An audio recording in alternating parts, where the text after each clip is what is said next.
दो बहनों का सपना।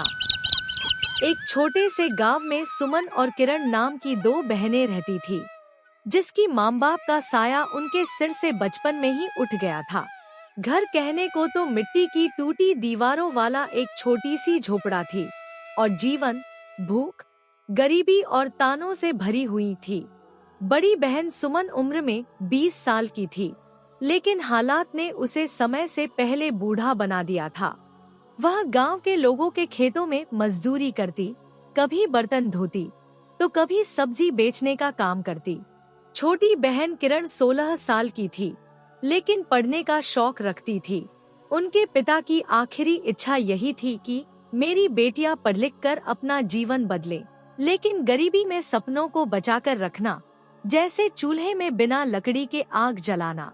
हर सुबह सुमन खेतों में जाती और किरण अपने फटे हुए बैग को सीने से लगाकर सरकारी स्कूल। गांव के बच्चे उसका मजाक उड़ाते, अरे देखो, गरीब की बेटी पढ़ाई करने जा रही है, क्या बनेगी, कलेक्टर?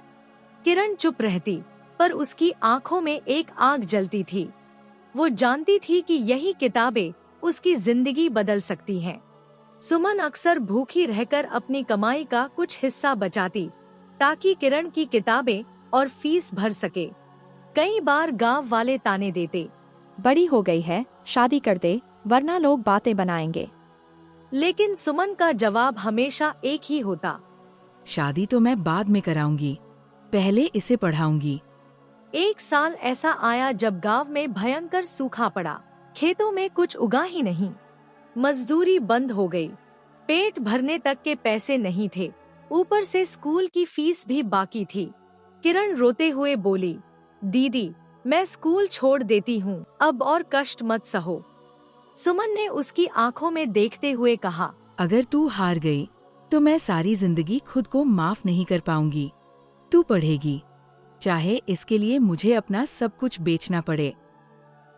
उस दिन सुमन ने अपनी माँ की आखिरी निशानी, चांदी की पायल, बेच दी और फीस भर दी।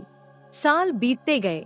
किरण ने मेहनत जारी रखी और इंटर पास करके शहर की एक यूनिवर्सिटी में दाखिला लिया। गांव से जाते समय उसने सुमन का हाथ थामकर कहा, दीदी, आपने मेरी माँ और बाप दोनों का फर्ज निभाया है। एक दिन मैं लौटकर आपको इस झोपड़ी से निकालकर पक्के घर में ले जाऊंगी। सुमन की आंखों से आंसू बह रहे थे, पर दिल में गर्व था। कई साल बाद किरण गांव लौटी, एक अफसर बनकर। उसके साथ एक गाड़ी थी और हाथ में सुमन के लिए नए कपड़े, पायल और शहर का घर खरीदने का कागज। गांव वाले जो कभी ताना मारते थे, अब चुप थे। सुमन ने पायल हाथ में लेकर मुस्कुराते हुए कहा, देख किरण, मैंने कहा था ना, तेरे सपने पूरे होंगे। दोनों बहनें एक दूसरे से लिपटकर रो पड़ी। गरीबी हार गई, बहनों का प्यार जीत गया।